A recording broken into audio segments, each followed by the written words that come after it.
Hello friends, welcome to secret of சமையல். இன்னைக்கு நம்மளோட சேனல்ல நாம பார்க்க போறது சப்பாத்திக்கான ஒரு சூப்பரான சிம்பிளான ஒரு சைட் டிஷ் ரெசிபி. 10 நிமிஷத்துல நீங்க இந்த சைட் டிஷ் செஞ்சிடலாம். செம்ம டேஸ்டியாவும் இருக்கும், ரொம்பவே ஈஸி. இது மாதிரி ஒரு சாஃப்டான சப்பாத்தியோட இந்த சூப்பரான வெங்காய மசாலா தொக்கு, தக்காளி எல்லாம் போட்டு ஒரு தொக்கு சூப்பரா இருக்கும். வேற எதுவுமே தேவைப்படாது. சரி வாங்க வீடியோக்குள்ள போலாம். இந்த சூப்பரான சப்பாத்தி சைட் டிஷ் எப்படி செய்யலாம் அப்படின்னு நம்ம பார்க்கலாம்.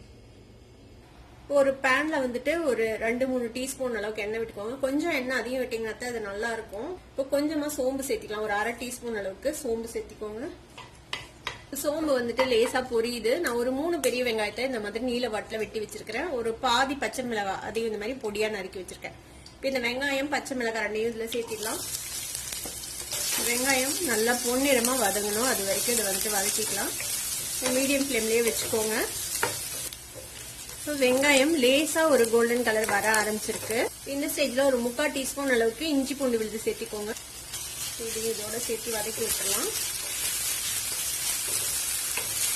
இஞ்சி பூண்டோட பச்சை வாசனை போக வதக்கியாச்சு. ஒரு 1 நிமிஷம் வதக்கி இருப்போம். இப்போ இது கூடவே நான் ஒரு 3 பெரிய தக்காளியை இந்த மாதிரி பொடியா நறுக்கி வச்சிருக்கேன், அதையும் சேர்த்துக்கோங்க. இதுக்கு தேவையான அளவுக்கு உப்பு சேர்த்திக்கலாம்.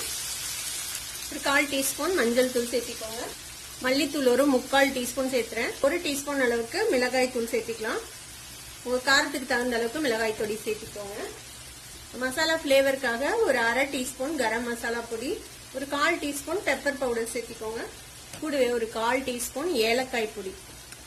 ஏலக்காய் பொடி வந்துட்டு ஆப்ஷனல், உங்களுக்கு அந்த பிளேவர் பிடிக்கும் அப்படின்னா சேர்த்திக்கோங்க, இல்லைன்னா அது வேண்டாம். இதெல்லாத்தையும் நல்லா மிக்ஸ் பண்ணி விட்டுடலாம். இந்த தக்காளி வந்துட்டு நல்லா மேஷ் ஆகி எல்லாம் ஒண்ணு சேர்ந்து எண்ணெய் பிரிகிற அளவுக்கு அது நல்லா வதங்கி வேகணும். இப்போ கொஞ்சம் ஃப்ளேமை வந்துட்டு லோல வச்சுக்கோங்க. இது நம்ம ஒரு மூடி போட்டு மூடி வச்சு இது அப்படியே வேக விடலாம். இது அப்படியே வதங்கட்டும் மெதுவா. அப்பப்ப திறந்து கிளறி விட்டுக்கோங்க, கீழே பிடிச்சிடாம இருக்கிறதுக்காக. ஒரு 3 நிமிஷம் கழிச்சு ஓபன் பண்ணி பாத்தீங்கன்னா பாருங்க, தக்காளி நல்லா தண்ணி விட்டுருக்கு. நல்லா மேஷ் ஆகி வேகணும். தக்காளி வெங்காயம் எல்லாம் ஒண்ணு சேர்ந்து வதங்கணும், அது வரைக்கும் நம்ம இதை வதக்கிக்க போறோம். அப்பப்போ இந்த மாதிரி திறந்து இந்த மாதிரி தக்காளியை மேஷ் பண்ணி விட்டுருங்க. அப்படி திரும்ப மூடி வச்சிடலாம். இப்போ நல்லா வதங்கிருக்கும், நம்ம ஓபன் பண்ணி பார்ப்போம்.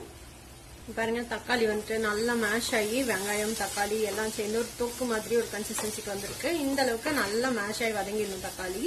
இப்போ இதுல கடைசியா நான் ஒரு 10 இலை புதினாவை பொடியா நறுக்கி வச்சுட்டேன். கொஞ்சமா கொத்தமல்லி தலை, இது ரெண்டையும் போட்டுடலாம். இது நல்ல ஃபிளேவர் கொடுக்கும் இந்த தொக்குக்கு. இதையும் நல்லா மிக்ஸ் பண்ணி விட்டுருங்க. இன்னொரு 1 நிமிஷம் மட்டும் இது வந்துட்டு அப்படியே வேகட்டும், இந்த புதினாவோட பிளேவர்ல இறங்க வரை. ஒரு 1 நிமிஷம் ஆச்சு, நம்ம ஓபன் பண்ணி பார்ப்போம்.